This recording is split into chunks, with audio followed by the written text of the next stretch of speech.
On this episode of Cuba Cerita, we hear the story of Dato Helmi Zulkawi, who was raised on a Felda settlement before making his way to Star Ipoh to further his education.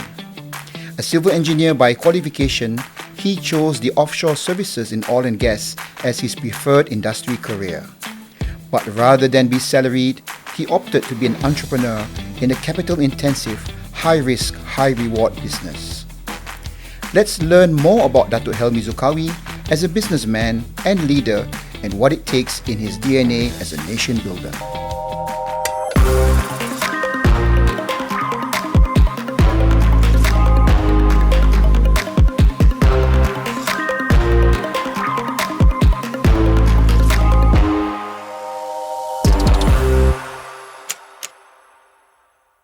Assalamualaikum and a very good day everyone. Alhamdulillah, here we are again for another episode on Cuba Cerita, and it's been such an exciting journey as Coach also has been meeting some old friends, bringing them into the show and of course reminiscing about our old times. We have actually covered quite a few industries, from the telco industry to even the entertainment industry, so and so forth.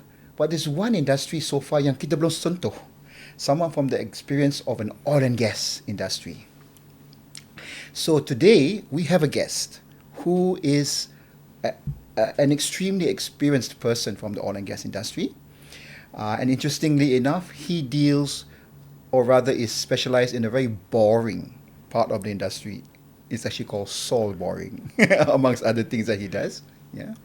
And but he's been around for so long, and he's been one of those entrepreneurs who has developed a very successful business. Please allow me to introduce Dato Helmi Zulkawi. Thank you very much. Assalamualaikum, Dato. Waalaikumsalam. Thank you for joining us. No problem. Thank you. Minta maaf, I didn't mean to say you're part of a boring industry. Yeah. But again, all I can remember a lot about you was there's a lot of business around the actual boring into true. the soil That's true. of your part of the services. That's true. So, welcome to the show. It's all about getting to know you as a person, learning from some of your experiences, but really learning from the person you are. Okay. And hopefully, and we know it will inspire the listeners and the viewers. Thank you. Okay, so first of all, congratulations. We know that Helms Offshore goes from strength to strength, and we'll come to that. But this episode, and as with similar past episodes, is about understanding the person. And we always begin from understanding what were your initial formative years as a child, which maybe in reflection helped to shape the person that you are today. So please share where asal daripada mana, and your family background, so and so forth. Can mix English and Malay. Boleh campur. Okay, I was born in Temeloh, Pahang. Oh, okay. Specifically in place called Kerdau. Kerdau is and then by the river, next to the Pahang River. Actually, I was born there. Oh. However, that happened when my parents were on the school holidays because they were teaching in Felda scheme. Oh. In Bentong, Pahang. Oh. The name was Lembah Bilot, Felda Lembah Bilot. However, when my mother was about to be delivered, she went to kampung for delivery lah. That's why I end up being born in Kerdau. How far is Kerdau actually from where your parents were teaching? Those days maybe 3 hours. Now 3 hours? maybe 45 minutes. Yeah. Wow. Yeah. Oh, okay. So they were teachers? Yeah, both of them were teachers, my father and my mother, and then specifically they were ustaz and ustazah actually. Oh. So I came from quite strict religious background lah, as referred to my father and mother, not necessarily myself. Yeah, insyaAllah. But so you grew up in Felda Settlement di Bentong? Correct. Initially in Lembah Bilot, and then the interesting thing about Felda ni, Lembah Bilot is the first Felda scheme in Malaysia. In fact, it was dirasmikan oleh Tun Razak those days. So my father was assigned there as a teacher, and to my mother too. And it was 1959. And then my elder brother was born in 1961, and followed by me in 1964. So the beauty of living or studying in this Felda scheme is that there are people are coming from various states in Malaysia. So to live there. Yeah, to live. No, these settlers. They're not from Pahang. Peneroka. Peneroka are not from Pahang. I see. They were from Kelantan, mostly Kelantan, Kedah, and Perlis. So at a very young age, I was already exposed to non-Pahang punya. Walaupun I'm Pahang, I was in Pahang. However, my friends are not Pahang. They are from Kelantan, from Kedah or Perlis lah. Yeah. And then 1974, they got transferred to another Felda scheme, which is near Karak. Before that was Bentong, but they were not very far apart. Same thing. They had, most of the settlers are not from Pahang. Even though there were a few Pahang, but majority are not from Pahang. So again, I exposed to people or interacting with people from various states in Malaysia at a very young age. So I could understand a bit of Kelantanese and how the Northerners speak, when I was still young, Adik-beradik ramai? 9 orang. 9 orang. I'm the second of the 9 siblings. Yeah. Masya Allah. And all of you grew up your parents were still teaching all those years? Yes, but not simultaneously because because they were in Felda scheme. They were given rumah guru lah. Rumah guru is a very small house. Only had 2 bedroom. So imagine if there were 9 of us. My parents stay in one room. The 9 should be on that room, but we were faced by some events. First of all, not all come at the same time. So and then my elder brother, he got offered. I mean, he went to sekolah asrama penuh lah. My elder brother went to SDA, and then subsequently I went to STAR, and then 5 of our siblings went to SBP lah. So that helped to create space in the house. So that helps also in terms of economics and and then also generally it's a space problem lah. There's in one room to be shared for so many people. Boys and fortunately, girls surprisingly at that time only boys. Oh yeah. The first 7 was boys. Yeah. The girls came back later. So I think it was quite God grace lah. To make it easy for us. Otherwise it would be quite troublesome. We got another room or go to the extension at the back or something. So growing up in that environment, and of course both your parents are guru, kan? Yeah. So was there presumably always an inclination for you all to pay special attention to your studies and maybe aspire, minta maaf lah, maybe compared to the rest of your friends? What Yes, was it like? I think they were quite strict in terms of especially in the religious side lah.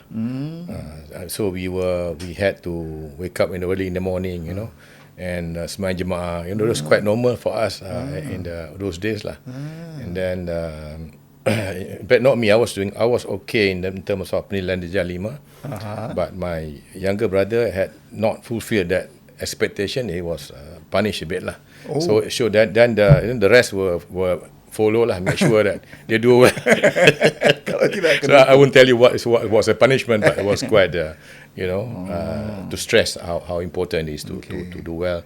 And I think partly they also want you to go away, not so much go away, but at least go to residential school so that you can have better education and better future. So it was STAR Ipoh. Yeah, I went to STAR Ipoh, 1977. Yeah. And any reflections about life in STAR? Of course, it's one of those countries' renowned schools. And what was maybe some kata apa, reflections on life in boarding school and all that? Okay, those days, we were in Karak Pahang, and the road was not quite good at that time. And then when I was sent there in 1977, that was the first and last that I saw. I saw my parent. They sent me off. After that, I think they couldn't find the time or couldn't find the means to come over and visit me when I was there. So I only see them during the school holidays. So from Form 1 to Form 5, I did not get any visit. Maybe they also busy with the other children. And also later, because me and my younger brother were quite close. One is 60, I'm 64, and the next one 65, the next of 66. All four of us, my elder and me plus the two, went to Asrama Penuh. So maybe at that time it's quite taxing for them to travel. So to be fair, so bukan sekolah yang sama. No, different. My elder brother went to SDA, I went to STAR. And my younger brother Kamal, he went to Science Pahang, and then the other brother went to MRSM in Kuantan, and the next one went to Alam Shah, Sekolah Alam Shah. So KL. In KL. So all of all of you did well lah. Yeah, in fact. Good. So, I mean, life in STAR. I know that from what I read of you, you are very active, especially in sports. What I know of you, So again, anything that in reflection from those days in you are prefect also, I understand. Betul. Prefect yang nakal sikit, So again, I mean, this is interesting because I always find that leaders, especially the successful ones, especially the street smart ones, generally have got a very active life outside studies. Yeah, true. Of course, to do well in studies is number one, tapi they excel in other things also. So so I understand you even you played at state level or even went up to higher levels outside school in your sports. Yeah, I was there. Of course I played. I can play all games actually. I was able to play any games that are given to me. Except that at that time the school limit the number of games you can participate. So I end up have to choose 2 or 3 lah. So I played football for school. Under 15, you went on to become semi-final in Perak. We lost out by penalty shootout with the KE, King Edward Taiping. So we represented Ipoh at that time. And then I played sepak takraw, and then we lost in the final sepak takraw. We were runner up sepak takraw Ipoh. And then when I was maybe we go back to the early days. I was active in sport when I was in Standard 4. So when I was Standard 4, I was able to run as fast as Standard 6. I was ahead of my time. However, when I came to STAR, it's different story because so many people coming from grade school. So I become a bit of I couldn't catch up with those guys. Form 1, Form 2, Form 3, I did not do well in the sprinting. Okay. However, there was a surprise when I was in Form 4. Suddenly, during the sports, I think there's they call it Section A, Section B, Section C. So Section B, I went on to win the 100 meter. So I beat those guys. Favorite lah. No, favorite. Some of the guys were representing Perak before. Wow. However, I managed to beat them. Suddenly, I become accepted as one of the better key runners lah. Then I start representing STAR for the 4x1. So the good thing about representing this 4x1 100 meter 4x1. So we were invited to participate in whenever any school have had a sports day, they will invite. They call it invitation or something. So I end up running in MCKK, not mistaken, and then ACS Kampa, and then went on to Sekolah Iskandar Shah Parit. Iskandar Shah Parit, among others lah. Then there's few other schools. So we were able to travel and then run. I think we were doing quite well because one of the members of the 4x1 happened to be my relative also. He was quite good. He represented Perak runner. Wow. So normally he was the one who last catch up lah, to make sure at least we got number 2 lah in all the 4x1. Anchor runner. So nak dengar cerita lama ni kan. I'm sure as you're telling the story, you boleh cerita which schools you went to. Actually, I remember more of my co-curriculum days than my academic actually. I was not doing, not saying not doing way. I was okay. I still managed to get grade 1 and whatnot, required to go to overseas. But I didn't pay much attention to my studies actually. I was so engrossed with my co-curriculum things, not only the sports, but also I was a chairman of Red Crescent Society. And then also being a prefect, I was not just normal prefect. I was a prefect that looked after the Form 1. So the Form 1 students, about 100 of them, they are put in those special hostel, separate from the rest. Yes. So I was one of the few 5 prefects that were made in charge of looking after the Form 1. So they went through 1 year, and then after that they absorbed into the the common the rest of the asrama. So, so after Form 5, the usual story, you got a scholarship. Yes. To further your studies, Yes. and you ended up doing civil engineering. Okay, initially at that time, I think we must be. I think I like to thank, even Tun Mahathir at that time. He went on to he became the Prime Minister, and he introduced a policy of sending as many Boeing Putra as possible to overseas. Those who got first grade were sent overseas. But however, they sent to. I end up in a school where there's no engineering. I was given engineering, but they sent me to a school where there's no engineering. Because they just sent me there just to register. Ini under JPA ke? JPA. I was sent to a school by the name of Sonoma State. And at first we took this English course for 6 months. And then we absorbed into the Sonoma State. They don't have engineering. So I declared my major as physics. Because in the California State system, you have to, in order for to graduate, you need to take at least minimum 50, they call it 50 general education. So which is quite common throughout. So it doesn't matter. For the first year, you can just enter into any university. So I happen to be and then one of the member of the Cal State. So I just took whatever courses I had that fulfill not only physics but also engineering, so calculus, those things, as well as humanities, all those. So we didn't lose much lah. But then I had to find a school that offered civil engineering. That was why then I applied. Then I got this. Accepted into San Diego State University. Okay, so sorry to interrupt you here, but this is not the first time that we're hearing some of our guests being sent to universities where they actually don't have the course that they actually wanted to pursue, ended up having to change universities. Was this understood as being normal? I think it was not just me alone. There were at least 6 of us like that, And then some of them got transferred to Long Beach State, some of them were San Jose, Okay. So it's not just common. I think the intention is good, just to send it over, and then you find a way. You find a school where which you like, and then you are qualified. You go for it. In fact, besides San Diego State, I also got offer from Arizona State University. So I didn't decide not to go outside California. Also the reason because I had a girlfriend then. Who later became your wife lah. Yeah, that's usually my wife. So it's life as a student in the US in those days. You obviously, you were able to do well and how should I even do other things outside the main core of studies. Yes.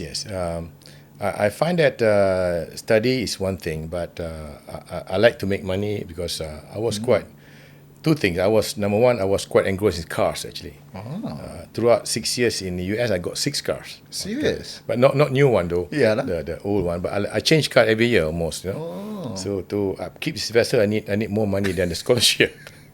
So I ended up working, and same time I had a relationship with my girlfriend, and later on as my wife. I had to work harder, So from I entered San Diego State in 1984, and at 1985 I've been working until now. 85. I finished in 1988. Right. So for the 3 years I was in San Diego State. I worked on many jobs. My first job was as a bus. They call it bus boy. Bus boy is like cuci meja lah. So San Diego State is a large school. It's about 36,000 students. So they had a large cafeteria. So there's a lot of tables and whatnot. So they hire people to clean up there. and you have to throw this, garbage into the bag, and this is full. Then you need to trolley and send it to the back at the garbage compactor. Okay. The interesting thing is that was when I start to interact with the locals. The local means the Mexicans. Okay. Because the Mexican who is like Bangladesh here.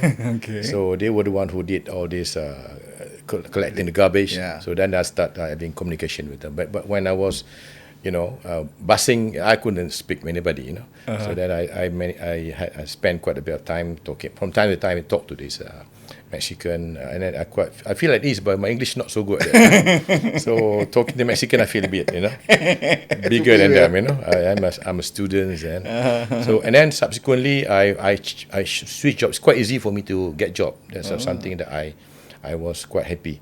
After the within that cafeteria, initially I started as a busboy. Then I got promoted to a cashier. So in a way they trust me with the money lah. And then after that I got opportunity to work with the printing department of the San Diego State. So the job is they give me a small lorry. It's electric lorry. And then, even in those days, Yeah, those days. It was 1985. They got. We had to still talking about electric car here. We were talking about electric driven, small lorry. Macam golf punya cart kot. Slightly bigger. Not bigger, same size but different configuration. So then I can put all my my printed miters and send over to. Because they print the documents for examination. So they give me some instruction. Okay, you send to the humanities building, send to engineering building. So and then not for long, maybe one or two semesters, and I changed job. Then I became more what you call it, brave lah. Then I went outside. Outside the university. Actually, we're not allowed to, but sometimes the employer don't mind, So then I start working as a cleaner. Actually, I started a cleaner outside. I still remember the name of the company, Eject Maintenance, in San Diego. And then the responsibility was to clean offices and then also clean this business premises. I remember one time, there was 1980, there was a LA Olympics or something. Yes, that was, 80 what? 84 actually. LA Olympics? LA 84. Yeah. Okay. I was, there's a shop called MacJack. MacJack is a shop that sells this electronic stuff and TVs and everything. Then while I was vacuuming, I saw this, Razif and Jalani was playing. Oh, and I was pushing my vacuum cleaner. I got to put it off a bit. So I want to wash it a bit. And you saw them? Yeah, I saw them on TV when I was in the shop. Yeah. But sorry, this is you saw them on TV. On TV. I thought you said they came to where you are. Okay. So that was my experience I can remember. And after that, there's next job that really stopped me from working. That I was assigned together with another local black guy.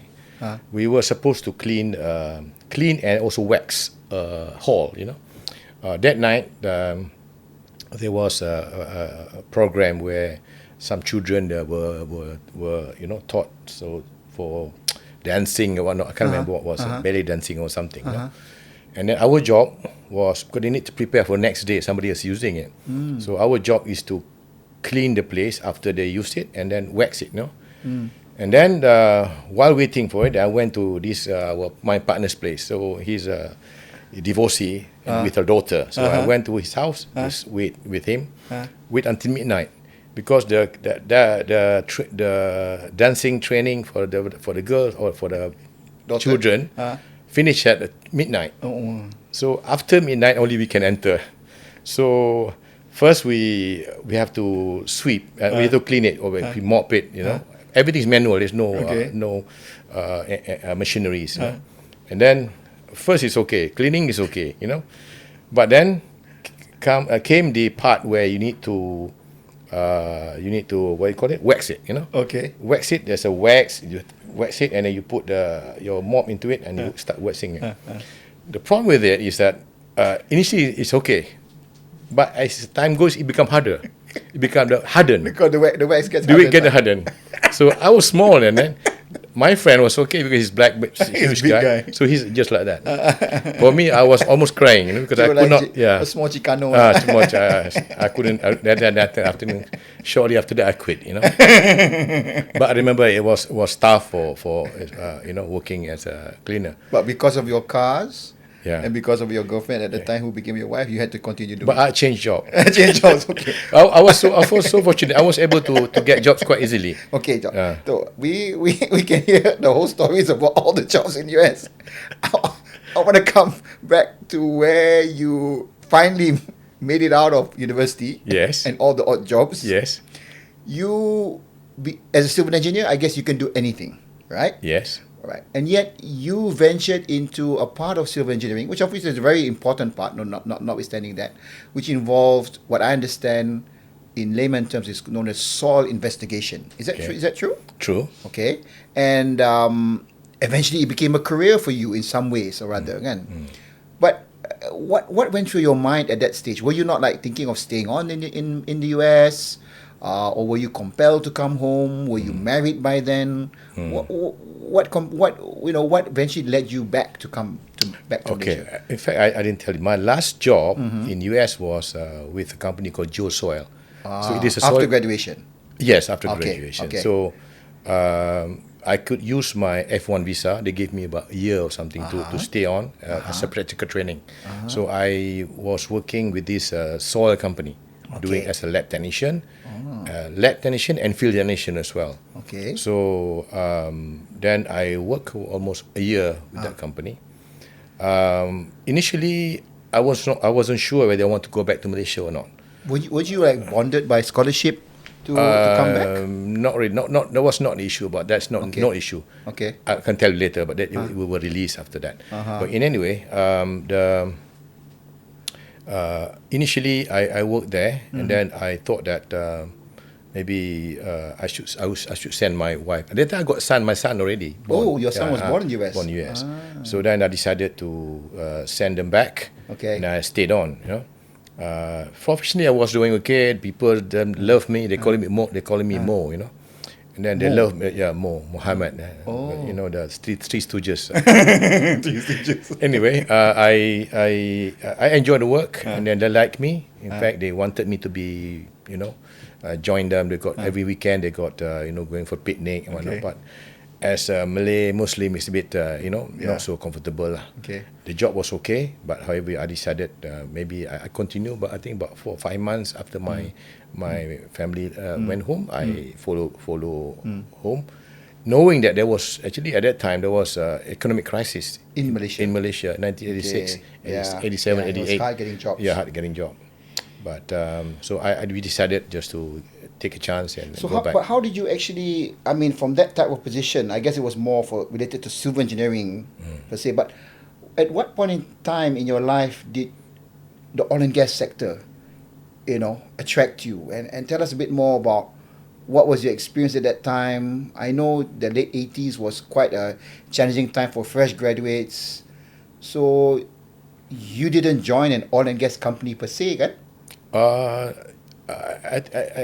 Actually, it was. Okay. When I just got back, through the help of a friend, I landed up a job as a construction engineer. Okay. So supervising one project in Subanjaya. All right. In fact, it's called Wintech Holding. Okay. So they were building some factories. Yep. So I was somehow through the connection of my friend, In I was given a construction. job. Same time, I applied for work, and then initially year 88 I applied, but there was no call for interview. But suddenly, come April or April 1989, I was called for interview by a company called Tele Lengkap. So Tele Lengkap is at that time they had a contract with Shell. They were given. This is part of the Crest Petroleum Group at that time. Not yet. Not yet. Okay, Tele Tele Lengkap Lengkap was owned by a couple of guys, Jafar Ismail. There's one guy from Singapore, Melvin Tan, and then one Holland, one guy from Netherlands. Okay. And then they got this contract with Shell. However, they couldn't get they were trying to find a vessel for it. They applied for loan from. They identified the vessel already. They applied loan, was turned down by Bank Pembangunan. So I was already engaged by Teknik Lengkap. So I was the first geotech engineer or first employee of that company back in '89. So Teknik Lengkap was supposed to be in oil and gas. It's a store boring, but for oil and gas, to support oil and gas. So this vessel, which is actually a ship, vessel. Teknik Samudra. So it's a vessel that does soil boring, Yes, soil investigation. That's correct. In offshore. That's correct. Because I know there's. I mean, again, this is a technicality, but soil boring is like ground site investigation. Yeah. Drilling into the ground, take out soil samples. So these vessels would go out into the sea with a drilling rig. That's correct. And extract soil samples from beneath the seafloor, That's the seabed. Okay. How it relates to the oil and gas? Because generally there are two types of structures for oil and gas.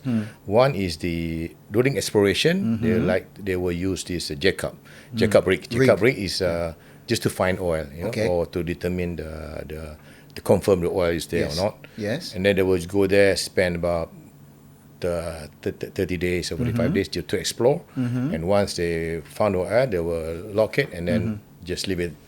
That's exploration time. Okay. So our job is to take data of the seabed, then for them to, we give soil parameters to the engineers to design the lake penetration of the jackup. Of the rigs that do the exploration. Because the jackup has to be stable and they do not want any potential for punch through. Punch through means you're sitting there, but suddenly there's a punch, there's an excessive rates of penetration, which is dangerous, and also it could topple.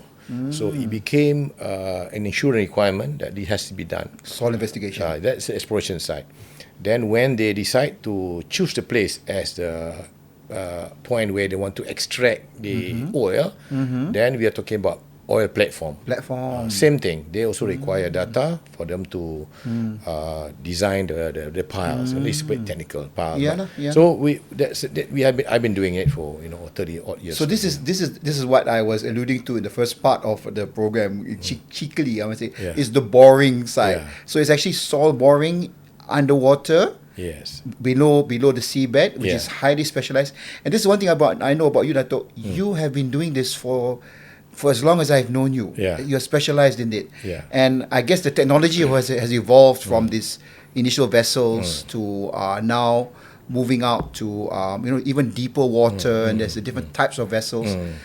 You must be one and few in our country who are Malaysians who have had this length of experience doing this sort of stuff. That's correct. In fact, I probably was the pioneer in this. Not Malaysian actually at that time.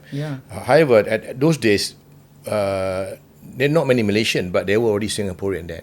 So I learned quite a lot of this trade from the Singapore, the Singapore professionals. So they were ahead of us in terms of, in terms of this industry before, because they work with a company with the like of Fugro and then McClellan. Those These are the all company, international brand names.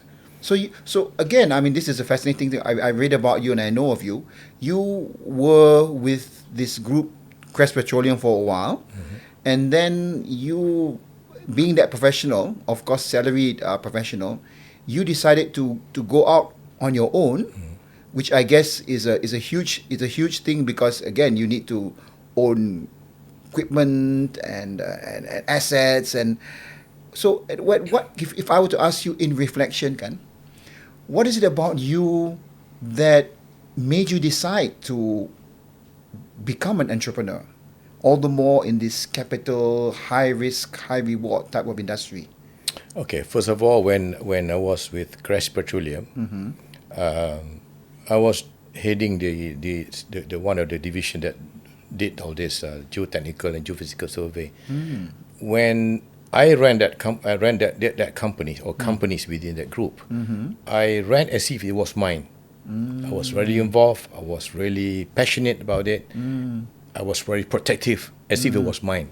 So, and then by doing it, we were involved in work outside Malaysia, and then we were doing we went as far as Algeria, Caspian Sea, Congo, and Caspian Sea was a bit later at that time during the TL days. So then I had a lot of contacts all over almost all over the world, globally, and then we know it's quite a small market, so we tend to know each other. So when you want to venture into this business, it's not just about doing it. You must be able to first capture where the market is, and whether people are going to hire you or not. Whether you got the level of service that is accepted by internationally. So the fact that I had a connection with people already in industry when I was with TL, so relationship was there already. People out there just waiting for me to make a move, and then they will support me. Wow. And true enough, one of the example is that Total Paris, for example. When I was with TL, I always visit them almost every year. I went there at least every year. I went there, and then when I left, there was few jobs in Indonesia, Balikpapan, of course, and then they switch from the TL and they follow me.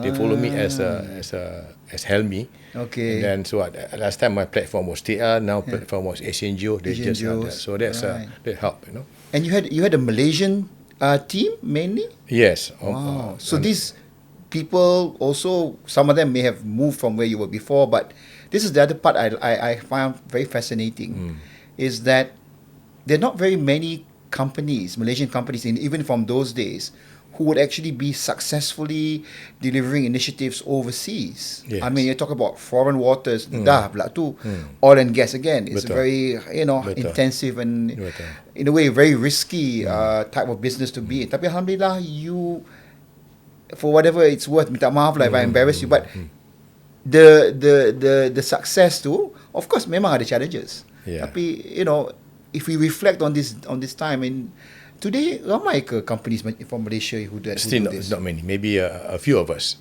and not many. Okay. Not many.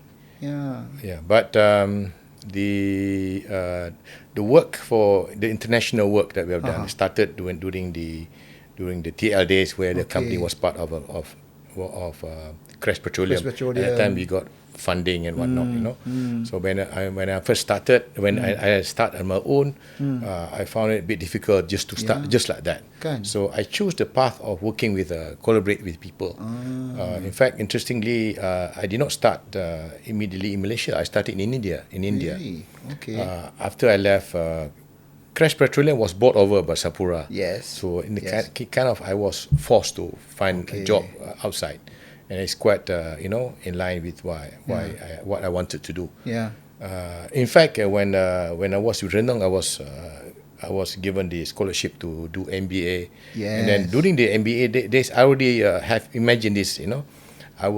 Because we were bonded by 5 years. Okay. I thought that after 5 years, I would find somebody else outside, with the knowledge and experience, contact that I have. Then, true enough, when the chance came, when Sapura bought over Crash Petroleum, it was a high time for me to start. And then to start, like I said earlier, to start is not easy. It's very capital intensive to buy these rigs. Talking about few millions US already, Yeah. Now to build a rig costs you almost 5 million US. Kan. You one rig, And non talk about vessel. Maybe the vessel that we bought was about almost 36 million ringgit, So it's very expensive. So how I started, I was approached because they knew me from the TL days. So they approached me, okay, why do you help me?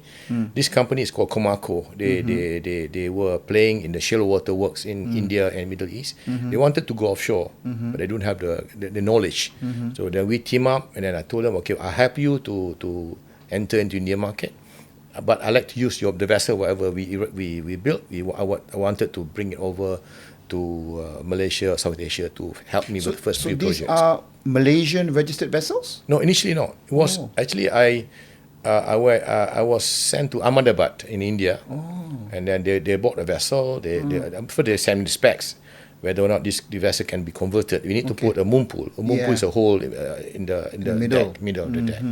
So I went to Ahmedabad and then went through with the Indian partner, and then we see whether it can be converted or not. And I helped them, showing them how this moon pool is going to be done, And then same time I helped them to build a rig in Singapore. Then we send the rig to India, install in India, and then we started working in Indian side, the east side, and then as promised, they agreed to come over to Malaysia because I got some projects there for Murphy Oil. I remember a couple of projects, and one in Vietnam. So it was brought over to here. So I have asset that it's not mine, but at least it was not mine, but at least I could use it, to start you're entitled to records and whatnot. But so again, I mean, these are interesting reflections about specifics about your initiatives. But in this oil and gas punya field, kan, again, for the benefit of myself as well as the viewers, kan, are these technologies from before still the same?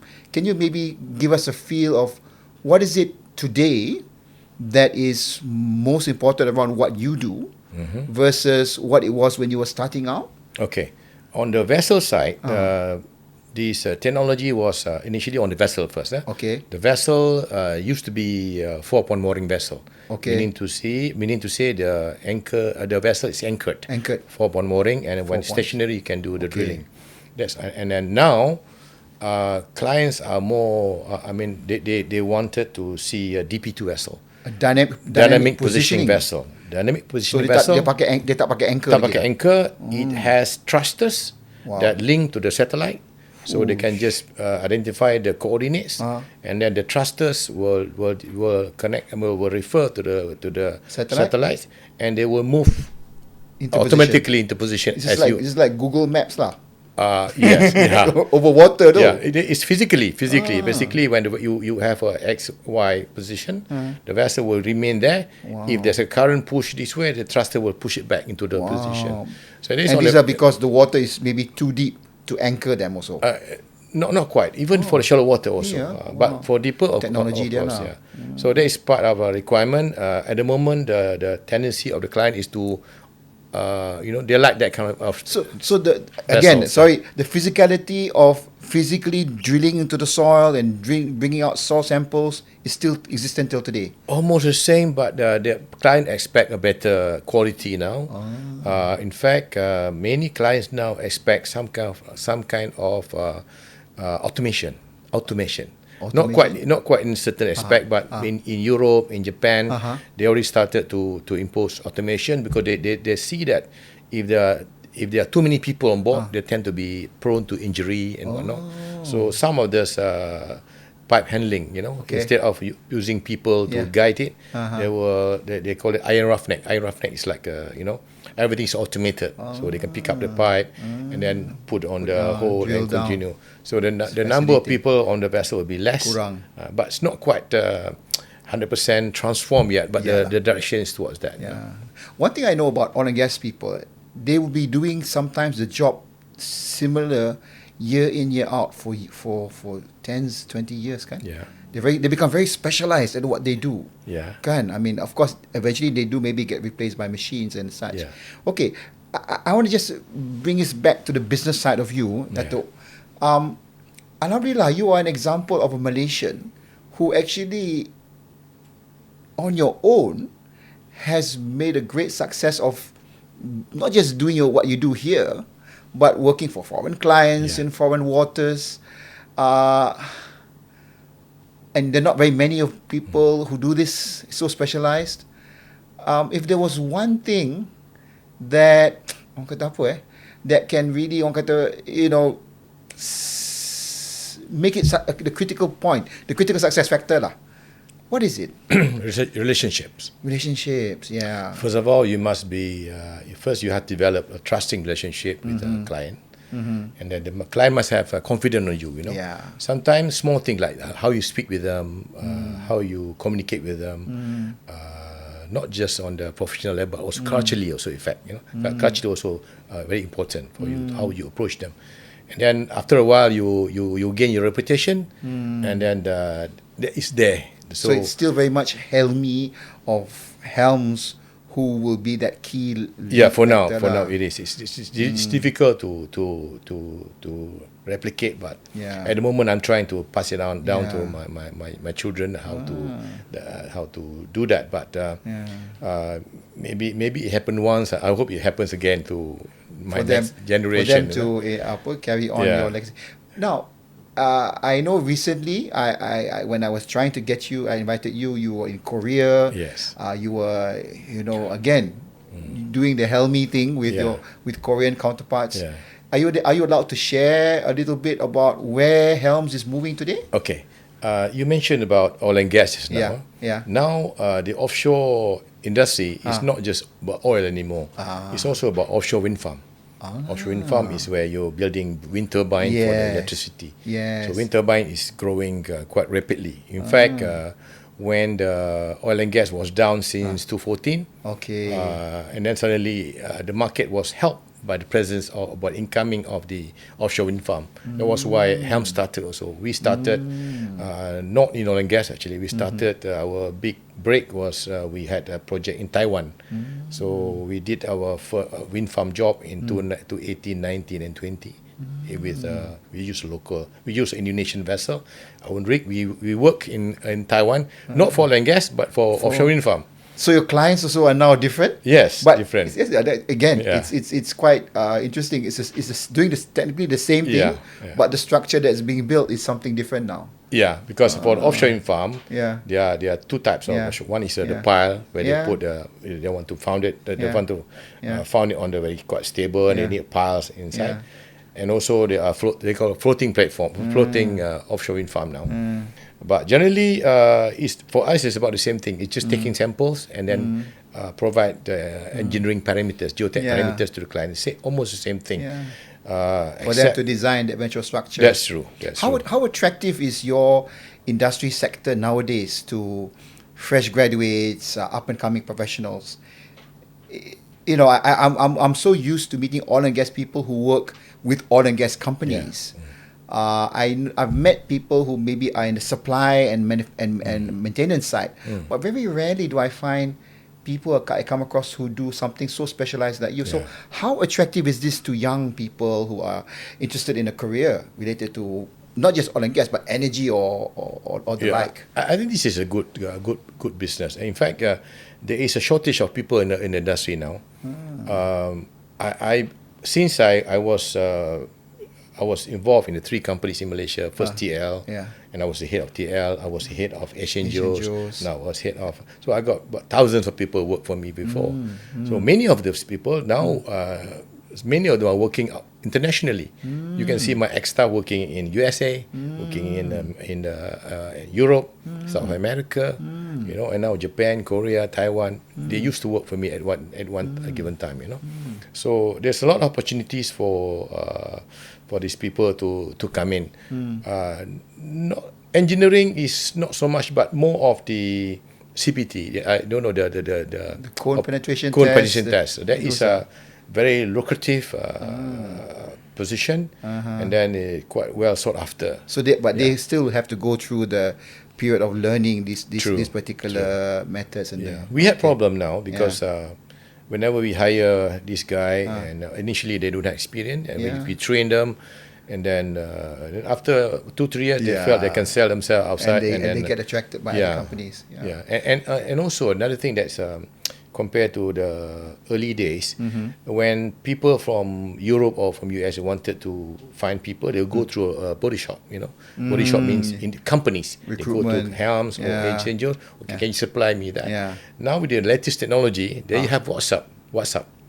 They can just WhatsApp. They can WhatsApp directly to the individual staff. And they hire them. Yes. So this is like the gig economy now. Yes. So almost like direct appointment. So and I think they have a group of CPT operators. They got some group WhatsApp. And then sometimes the whoever wants to find these people, they can directly WhatsApp to the guy and direct nego for the price. So these guys are like special agents, they can be anywhere. Correct. I think at the end of the day, it's still doing what you're doing, but maybe the geography is different and the client is different. Yes. So that's fascinating. It's fascinating. At the moment, the problem for us as a company is to first retain our people. Yeah. And then number two, we have to compete with this freelance market. Because suddenly the oil and gas is up now, it's going up. Yeah. Offshore wind farm going up same time. We don't have enough people, we have not enough vessel. So I think it's coming back to your question, yes, yeah. there is a lot of opportunities, but then same time there are not many companies that offer this opportunity. I think also maybe with all due respect, if we don't have programs like this, maybe generally out there people may not be aware also of this area that could be a potential career opportunity. Yeah, that's true. That's true. We also do not want people to to come and come into this business. We like to keep this way. It's a niche market. It's a very difficult market to get yourself into. Don't risk it. Let the helms of this world do this. Yeah. In fact, it's true actually. I was quite fortunate because I had the first company that I worked with still there. Yeah. The second company is still there, and my current company is there. But there were companies that came and go before. I mean, at least 5 or 6 they came and they couldn't stay and they collapsed. No, I'll be very frank. We've known each other also for years. The best thing about you, Dato, is that you're very humble. But to me, you're an inspiration to not just the generation before, but the generations to come. Because there are very few Malaysians that we know of who have gone through the thick and thin of what you're doing and made a success of it. So, Alhamdulillah, rezeki you, rezeki your family. We're going to wrap up this particular session, and it's been great sharing. I'm going to ask you a few questions. Okay. Yeah, kacau-kacau you sikit. Go ahead. But we call it the quick fire session. I'm going to ask questions. All you need to do is answer yes or no, or give us a choice. Okay. I'll try. First question: nasi lemak or nasi ayam? Nasi lemak. Even though it's a bit not so healthy. I didn't ask that question.